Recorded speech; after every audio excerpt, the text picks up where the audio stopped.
Merci beaucoup mesdames, merci beaucoup messieurs, vous qui nous regardez sur votre télévision, vous êtes bien dans l'émission Dis-moi tout, une émission que vous avez l'habitude de suivre, hein, n'est-ce pas, une émission qui décrypte l'actualité socio-politique, sécuritaire du pays. Et aujourd'hui, je reçois, n'est-ce pas, un invité avec qui nous avions enregistré il y a très longtemps l'émission Dis-moi tout. Il s'agit bien de l'internationaliste Hosni Moubarak. Bienvenue sur ce plateau. Ah, merci beaucoup, monsieur Gilles. Meilleurs vœux à vous.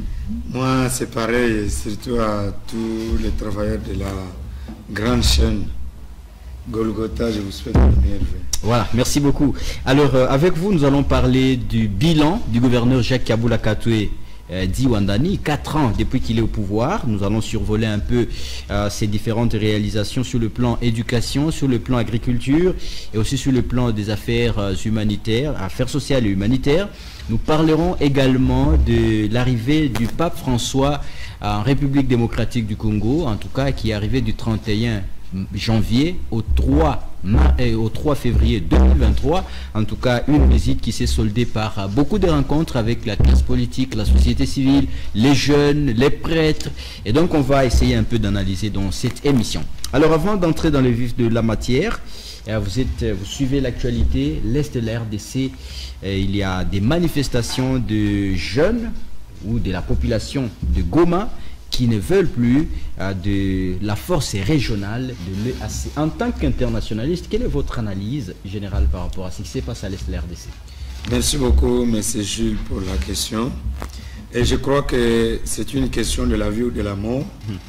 Et les jeunes ont compris qu'il fallait sauvegarder l'intégrité territoriale de notre pays, parce que la Constitution elle-même le dit en son article 64.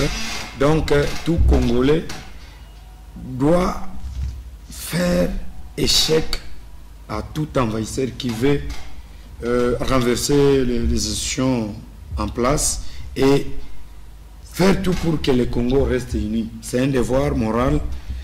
J'encourage ces jeunes qui ont compris que le Congo reste uni malgré la diversité culturelle. Mais d'emblée, cette situation est une situation du manque du leadership au niveau de la sous-région des Grands Lacs. Vous savez que la région des Grands Lacs africains est une région nébuleuse qui, pour le moment, est entre les mains des seigneurs de guerre et des mouvements rebelles, parce qu'on trouve plusieurs personnes qui se sont réfugiées en RDC, les Congolais en Ouganda, les Ougandais en RDC, les Congolais au Rwanda, les Rwandais en RDC, et ça pousse aussi même certains États à entretenir des liens politiques avec les opposants, soit les opposants ougandais vivant dans tel ou tel territoire, les Congolais qui sont de l'autre côté, les Rwandais qui sont de l'autre côté de notre pays. Mais c'est une situation, comme je l'ai dit, manque l'absence totale du leadership au niveau de la sous-région des Grands Lacs. Cette absence de ce leadership est due à l'absence d'une puissance hégémonique qui peut imposer la paix au niveau de la sous-région des Grands Lacs. Depuis la fin de la guerre froide, en 1990, l'URSS n'existe pas. Mobutu, qui était dans le jargon du capitalisme américain, n'est plus, est devenu inutile. Il s'est embourbé dans une transition sans fin pendant au moins 7 ans, de 90 à 97. Le Congo était totalement absent au niveau de la sous-région des Grands Lacs. Et ce vide-là a été comblé par d'autres puissances régionales qui voulaient s'accaparer du leadership, notamment l'Angola, notamment l'Ouganda et le Rwanda. Et comment ces États ont eu à s'approprier ou à combler ce vide du leadership en tant que puissance régionale? C'est parce qu'il y a eu une approche des États-Unis d'Amérique avec Bill Clinton. Lorsque les Américains ont été humiliés, les soldats américains arrivent à l'aéroport de Mogadiscio en Somalie, ils ont été abattus, ils ont perdu à peu près 18 militaires américains, et les Américains ne savaient pas où entrer, et ils ont été humiliés, et les Américains ont dit, bon voilà, dès ce jour-là, ils ont créé les relais, donc les micro-États en Afrique, où les États-Unis d'Amérique ne pouvaient pas encore intervenir en Afrique. Oui. Il fallait créer les relais. Parmi les relais, nous avons le Kenya, nous avons le Rwanda, nous avons l'Ouganda, et la Tanzanie et l'Angola. Ces États-là, au nom du terrorisme, ils ont eu un soutien inconditionnel des États-Unis d'Amérique. Pendant cette période, le Congo est resté absent du jeu international et le Congo est resté absent dans les relations internationales. Parce que quand Mouzé est arrivé, l'État n'existait pas, et il n'y avait pas le Premier ministre, il n'y avait pas la Constitution, lui-même était Premier ministre, était même président de la République. Oui. Et dans ces cafouillages, comme Mouzé entretenait des relations avec les pays comme le Cuba de Fidel Castro, et la Chine, pour l'Occident, le Congo doit être absent sur la scène internationale et on doit s'appuyer sur les États, les micro-États pour lutter contre le terrorisme. C'est par là ces approches de la politique étrangère des États-Unis d'Amérique qui ont fait que le Rwanda et l'Ouganda, peu importe ce qu'ils font en Afrique, ils commettent des actions, des exactions, et ils interviennent dans nos affaires intérieures du Congo en soutenant les mouvements rebelles ça et là. Et il y a un silence des morts au niveau des grandes puissances, au niveau du Conseil de sécurité de l'ONU. Ils disent au motif, le Rwanda est permanent, est présent en Centrafrique, il est permanent à l'Union africaine, et voilà, aujourd'hui, ils ont même la francophonie. Oui. Donc ces États-là sont restés dans cette approche avec les soutiens des États-Unis d'Amérique. Voilà la raison pour laquelle, jusqu'à présent, aucun État, aucun membre permanent du Conseil de sécurité de l'ONU n'a jamais qualifié le Rwanda comme un État agresseur. Pourquoi? Pour dire, bon voilà, à l'intérieur il y a des Congolais, on ne peut pas identifier. Mais nous sentons que nous sommes vraiment agressés, mais en complicité avec les Congolais de l'intérieur qui sont en connivence avec l'extérieur. Voilà, voilà pourquoi cette situation reste un peu volatile. Est-ce qu'on peut craindre la balkanisation avec cette force régionale de l'EAC qui est à l'est de la RDC? Parce que la population veut son départ. Est-ce qu'on peut craindre la balkanisation du pays? Ça me rappelle lorsque le Congo a été occupé, Mouzé, président de la République, c'est par là même que Mouzé a amené le Congo à la SADC. C'était sur le plan sécuritaire. Aujourd'hui, la SADC, notamment l'Afrique du Sud, depuis le régime de Joseph Kabila Kabange, l'Afrique du Sud est absente actuellement sous le régime du président Félix, oui, malgré certains sommets économiques qui séduisent. Mais l'Afrique du Sud, qui était au premier plan, la formation de la police, l'armée, ceci, cela, l'Afrique du Sud n'est plus encore présente actuellement. Lorsque le Congo a été attaqué, Mouzé dit, bon voilà, je suis attaqué, je dois faire appel à certains. On lui a dit, mais tu ne peux pas appeler ces États-là pour... Et il faut adhérer à la SADC. Chose faite, toutes les armées qui étaient sur le sol congolais, chacun avait son agenda politique, économique. Je vous rappelle même qu'il y a eu un citoyen zimbabwéen qui était même à la tête de la GECAMINE. Comprenez que quand un État, vous faites appel à un État étranger pour venir vous secourir, il ne vient pas pour les beaux yeux. Il a aussi un agenda économique, commercial. La Tanzanie, c'est le commerce. Le Kenya également avec le port de Mombasa et le port de Dar es Salaam. Et il y a beaucoup de marchandises qui passent, qui transitent par Mombasa, qui arrivent jusqu'à RDC. Et chaque État qui intervient, il a son agenda caché. Et aussi un problème du leadership, comme je l'ai dit. L'Angola veut prendre, d'ailleurs il s'est dit, bon moi je suis médiateur, mais il a essayé, ça ne colle pas. Et actuellement c'est le Burundi qui cherche un peu à se faire sentir un État qui n'est pas trop impliqué dans la politique congolaise, mais on sent qu'avec l'arrivée de Ndayishimiye, on sent un peu... Voilà, et puis c'était avec le fait président... qui est décédé à cause de Covid, qui était proche de Kinshasa à l'époque, je crois c'était Nkurunziza, Pierre Nkurunziza. La donne change. Ce qui se passe à l'est du pays actuellement, l'Ouganda veut avoir le leadership. Le Rwanda également. Maintenant, ces États-là, comment ils sont arrivés à se stabiliser au niveau de la sous-région? Voilà, une très très bonne préoccupation. Voilà, l'Angola qui était pro-communiste, il a lutté contre le Congo qui était pro-occidental. Vous suivez avec Lumumba. Et l'Angola a eu le soutien de l'Union soviétique à l'époque. Il y a eu les mercenaires cubains qui sont allés intervenir. Oui. Et les Américains qui disent non, on doit soutenir aussi les rébellions pour faire échec à l'URSS. Ils ont stabilisé l'Angola et la donne change. Qu'est-ce qu'il faut? Museveni, qui était de la diaspora ougandaise en Tanzanie, il a été soutenu par la Tanzanie pour renverser le régime d'Idi Amin Dada, qui était musulman. Oui. Et Museveni prend le pouvoir avec les concours des Rwandais. Donc James Kabarebe, Rwandais, plutôt Kagame et les autres compagnons, parce qu'ils étaient aussi là comme des diaspora. Oui. Donc vous comprenez, le pouvoir qui vient de l'Ouganda vient de la diaspora tanzanienne. Et la Tanzanie, qui actuellement est considérée comme la marraine de ce régime de Kampala, de Kigali. Et je dois arriver sur le sommet de Bujumbura.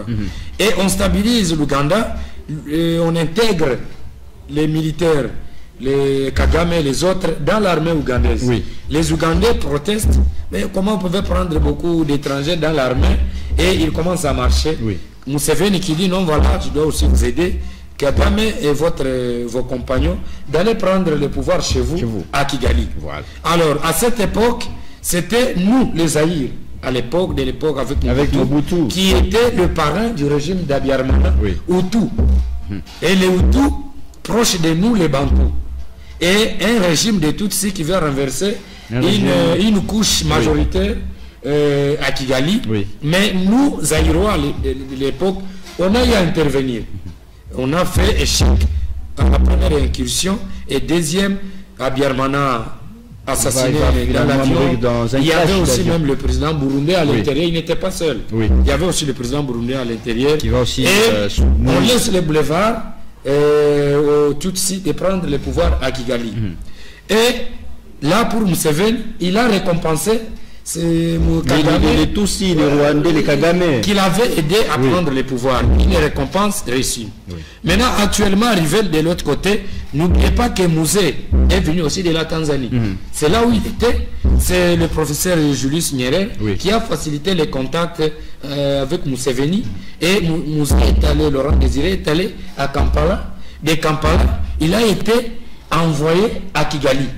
C'est Museveni qui a aussi pris contact avec Kigali, James Kabarebe, qui l'a accueilli à l'aéroport et il l'a amené. Et c'est par là que Musée va aussi au Congo à travers ces deux pays qui se disputent le leadership. Et une fois stabilisé le régime de Kigali et de Kampala, les Hutus, proches d'Abiyarimana, se sont repliés sur l'est du pays. Sous pression de l'ONU, qui a recommandé à Mobutu d'ouvrir les frontières, sans pour autant faire une vérification, savoir qui est réfugié, qui ne l'est pas. Tous les anciens dignitaires Hutus, proches d'Abiyarimana, sont entrés à l'est du pays, et avec des chars de combat, l'argent pillé dans les banques rwandaises, et Kagame dit non, ça constitue une menace. Il avait même attaqué le camp des réfugiés.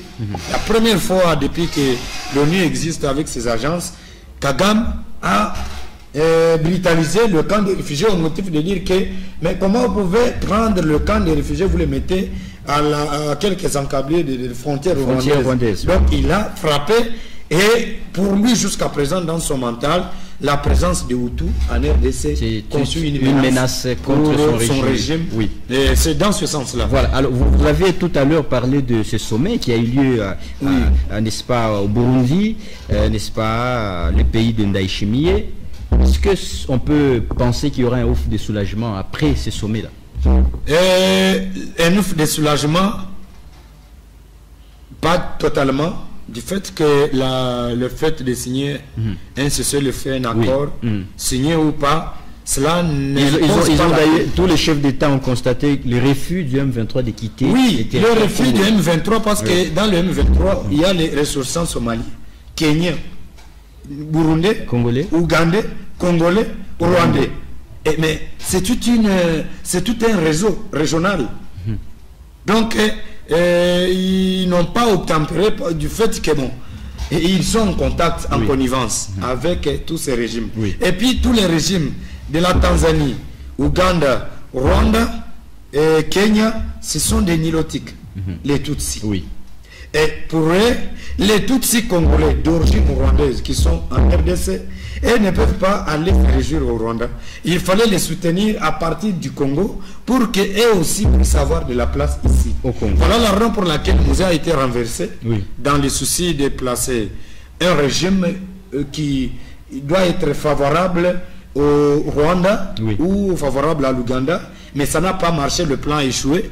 Mais avec Félix, ça ne marchera pas parce que Félix ne vient pas de l'Ouganda comme ça a été le cas avec Laurent Désiré Kabila. Donc ça ne colle pas. Ça ne colle pas, pourquoi? Parce qu'il n'y a pas une puissance régionale qui peut imposer la paix. Si l'Angola dit bon, moi je vais imposer la paix, l'Ouganda dit non mais écoutez monsieur, mais moi je suis président de l'Union africaine. Le Rwanda dit non, c'est moi qui donne parce que je suis. Et la francophonie aussi. Avec la francophonie, écoutez, c'est une insulte d'abord contre notre nation. Un grand pays francophone, mais c'est un Rwanda qui dirige la francophonie. Voilà la raison pour laquelle je vous ai dit, Rwanda profite de cette approche au motif qu'il a toutes les possibilités de négocier avec les grandes puissances. Et la France a fait un cadeau au Rwanda après les génocides rwandais. Et Macron est allé, il a demandé pardon. Bon, on lui a confié la francophonie pour mater les Congos voisins. Donc pour le président Félix actuellement, il est à la recherche du leadership pour que le Congo puisse récupérer sa place qu'il avait à l'époque de Mobutu. Mais cette lutte, cette quête de leadership au niveau de la sous-région qui est en dispute entre l'Ouganda, Rwanda et les autres pays que je viens de citer, et ça demande des sacrifices, ça demande une élite capable de renverser la donne, une élite non aliénée, une élite soucieuse de sa patrie, une élite qui parle du Congo, des intellectuels qui peuvent mettre de côté leurs divergences politiques pour dire que ça nous demande maintenant une nouvelle lutte. Peut-être ça sera après Félix, peut-être après notre président, parce que l'Ouganda, le Rwanda, les autres pays ne peuvent pas nous laisser pour qu'on puisse prendre le leadership qu'on avait à l'époque. Et cela aussi demande une forte opinion publique qui doit impacter au niveau de la sous-région, qui doit impacter les autorités, et ça demande de refonder l'État sur le plan militaire. On ne peut pas avoir une armée de brassage, de mixage, ça ne donne pas la fierté de la patrie. Ça demande les moyens pour renforcer notre diplomatie et avoir une diplomatie de fluidité. Je vous dis que même les États en conflit, ils négocient. Ce n'est pas pour rien récemment que le Liban et l'Israël ont signé un accord historique. Mais ils ne s'entendent pas. Tout à fait. Voilà, donc cette situation, les gens doivent comprendre. Le président de la République a la volonté. Il parle du Congo. Il a besoin de l'accompagnement du Congo. Il a besoin de l'accompagnement. Regardez ce qui se passe en Ukraine avec la Russie. Ça fait maintenant une année. Mais jamais, vous ne pouvez... Poutine est allé visiter même les familles des militaires tués en Ukraine. Et les parents sont fiers, sont contents. Il dit que ça fait la fierté de la grande Russie. Et pour nous, quels sont les débats que vous avez sur le plateau de télévision, sur les réseaux sociaux? Il n'y a que les anti-pro. Moi, je suis contre. Ça ne marchera pas. Félix quittera le pouvoir. Il restera sénateur à vie. Et la situation restera la même. Et celui qui viendra, si Félix ne place pas le Congo à l'orbite sur l'échiquier international, ça prendra du temps pour que le Congo retrouve sa place au niveau de la sous-région des Grands Lacs, même au niveau des relations internationales. Et ça demande des alliances stratégico-militaires avec les grandes puissances, où le Congo doit garder les contacts avec tous les partenaires traditionnels de l'Union européenne, de la Russie et des États-Unis d'Amérique, et au niveau de la sous-région des Grands Lacs, avoir des relations de fluidité avec le Rwanda. On ne peut pas avoir une paix durable au Congo sans d'accord au préalable avec le Rwanda, parce que notre sécurité, il y a aussi la notion qu'on appelle en relation internationale la sécurité collective.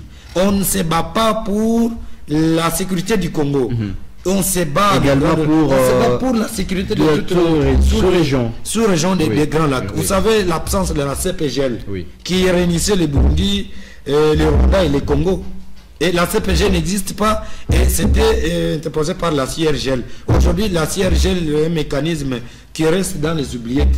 L'Union africaine, incapable d'imposer la paix, du fait qu'il y a certains États qui influencent l'Union africaine sur le plan militaire, comme les Rwanda et Rwanda. Moi, je suis militaire en Centrafrique, de l'autre côté, Mozambique, Mogadiscio en Somalie. Et là, personne ne veut pas entrer. Tout à fait, donc, contribue. Cette lutte, ça demande que le Congo seul, avec sa population et ses dirigeants, de se battre au niveau interne pour projeter sa puissance au niveau international, pour qu'il ait une paix, vraiment une paix durable au niveau de la sous-région. Pour terminer, ça me rappelle les sommets de Bujumbura actuellement.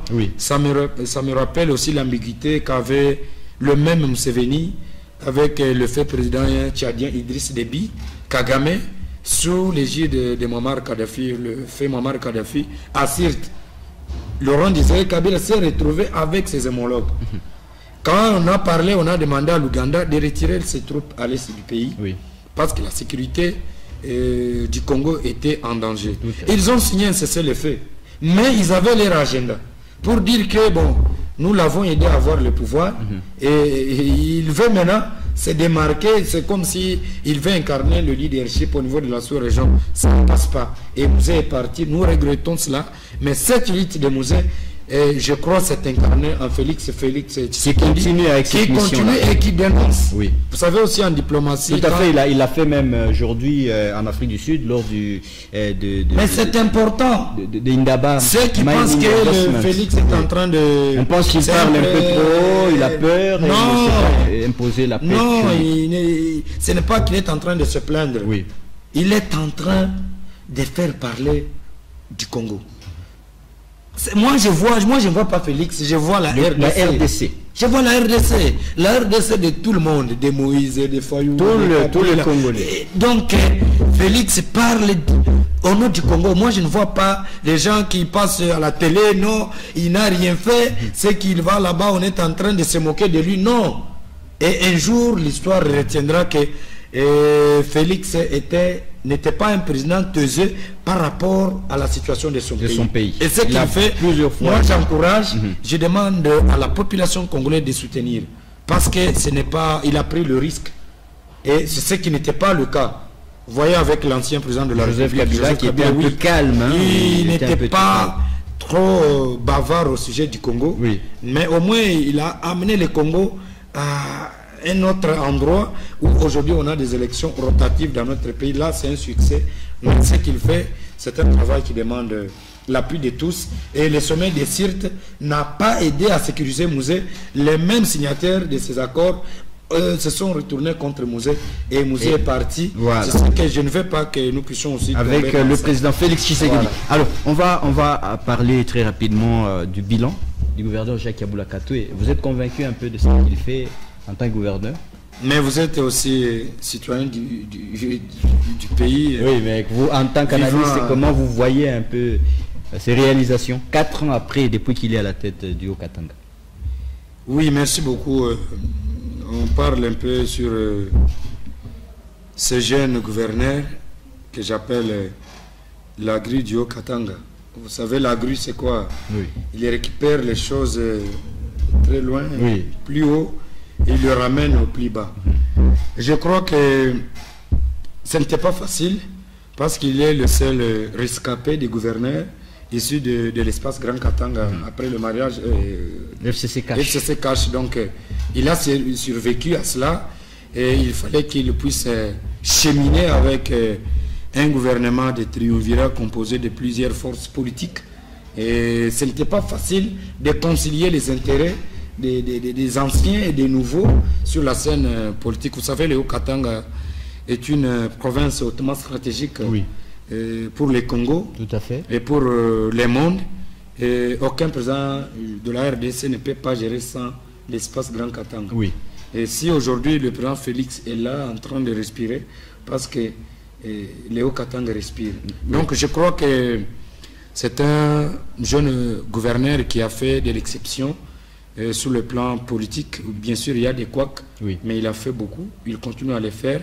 Je crois le discours qu'il avait fait devant l'Assemblée provinciale du Haut-Katanga, j'étais témoin oculaire les jours de la présentation de son programme quinquennal. oui. Il avait dit, j'étais aux côtés des grands, j'ai appris et je vais corriger. Et c'est vrai. Il était directeur du cabinet de Kazembe, Kazembe, oui, ministre des des Finances, Finances de Kapopo et puis gouverneur. Pas, non. Oui. Mais là, vous oubliez l'histoire. Mais comment on peut devenir gouverneur? Il est devenu gouverneur. Oh, d'accord. Élu. Élu comme qui? Député national et Voilà, provincial. donc il faut commencer par Oui. là. Élu Donc, député élu national, député provincial, national, Oui. puis gouverneur. Donc, c'est un parcours très... Et le jeu est fleuri. Le jeu est sur la scène politique. Oui. Donc, il a dit, j'ai une responsabilité de la population qui m'a mandaté de le servir. Peu importe le changement de régime, j'ai un mandat de la population. Et voilà, il est en train de faire. Et le bilan, oui, positif. Et il y a encore un travail à faire parce qu'il a encore le mandat. Il continue à le faire. Et on reviendra encore terminer l'émission après le mandat et après les élections. Et au peuple katangais, au Katangais qui avait donné confiance en lui. Et je crois qu'il aura encore la même confiance parce qu'il fait sur plusieurs fronts, sur le plan éducationnel. Mais là, peut-être quand vous recevez les gens, vous aussi les journalistes, ayez l'habitude de passer à la source. Oui. Ah ouais, Il est gouverneur, il est gouverneur pour tout le monde. Passez. Son agenda ne peut pas. Passer. Il avait organisé un point de presse dernièrement qui était verrouillé. Vous savez. Il a le cabinet. Non, non, tout à fait. Non, non, Oui. ne m'amenez pas, moi je ne suis pas journaliste. Tout à fait. Ok. Verrouillé, vous connaissez comment passer. Oui. Il y a toute une procédure. Tout à fait. Pour avoir les informations. Oui. Non, non, pour participer à un point de presse. Tout à fait. Bon, des fois eux-mêmes sélectionnent. Hein, vous savez, il y a des chaînes qui sont accréditées, des chaînes qui ne sont pas accréditées. Mais vous faites un travail exceptionnel. Tout à fait. C'est à eux qui sont au gouvernorat de voir que nous le faisons. Voilà, nous allons tout à fait apporter votre voix. Ça va arriver. Merci. J'ai compris. Oui. Et puis, le bilan est positif parce qu'il a travaillé dans un climat délétère. Il va terminer le mandat, il ne va pas terminer. Et les voici déjà au bon port. Donc, comme un capitaine du navire. Et je les considère comme un Joseph de l'Égypte qui était gouverneur comme lui, qui avait une vision quand Joseph a révélé un rêve auprès du pharaon et il a donné l'idée et Joseph a compris, il a dit voilà il faut faire ceci, cela. Et c'est ce que Jacques Kaboul a fait. 4 ans après, il n'y a pas des embouteillages sur le marché, surtout pour l'aliment de base, le maïs. C'est à 45 000 aujourd'hui, 45 000. Mais 4 ans durant, oui. C'était combien? Vous-même, soyons objectifs. Sur le marché, c'était combien? Et combien de fois vous avez vu les gens en train de marcher avec des sacs pour aller chercher les maïs? Personne ne passait pas. C'est pour dire qu'il a maîtrisé ce secteur pendant 4 ans. Mais vous venez de dire c'est à combien? 45 000 sur le marché. Ça fait combien de temps? Mais c'est récent, il n'y a même pas un mois. Le panier de la ménagère en train de bouger. Effectivement, vous êtes journaliste, vous faites un bon travail pour que notre peuple comprenne qu'est-ce que Kaboul a fait et qu'est-ce qu'il ne fait pas. Ce qu'il ne fait pas, bien, vous passez, vous voyez ces cabinets, le ministère, vous dites non, voilà ce que la population veut pour qu'il améliore. Mais de ce point-là, je crois que la situation est sous contrôle. Il y a un stock qui ne peut pas être épuisé dans 2-3 mois, ça doit aller même au-delà. Peut-être jusqu'à la prochaine occasion, lorsque les agriculteurs viendront remettre la rétrocession. Et je crois que la situation est sous contrôle. Et vous voyez, sur le marché, ce n'est plus encore à 40, ce que vous dites. C'est déjà dans le 30. 28, les autres sont en train de voir est-ce que le gouvernement va échouer avec la farine au Katanga. La farine c'est 20 000 francs sur le marché. Au Katanga. Introuvable. Non mais comment ça? Dans certains points de vente. Non, là c'est un problème technique.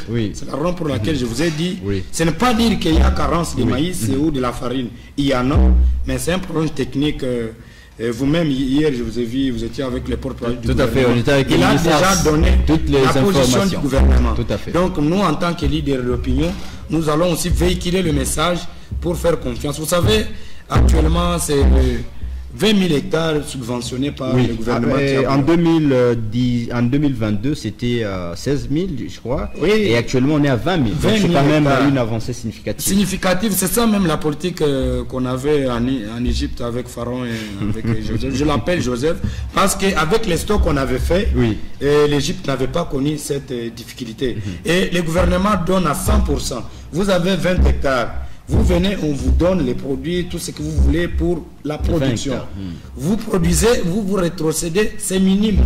C'est que le gouvernement reçoit en retour auprès des agriculteurs, c'est minime. Le peu qu'il les reçoit, il les stocke. Et aujourd'hui, il intervient sur le marché. Donc il y a une accalmie, que les gens ne s'inquiètent pas. Et je demande aux agriculteurs de continuer à faire confiance. Et j'encourage ceux qui ont rétrocédé au gouvernement.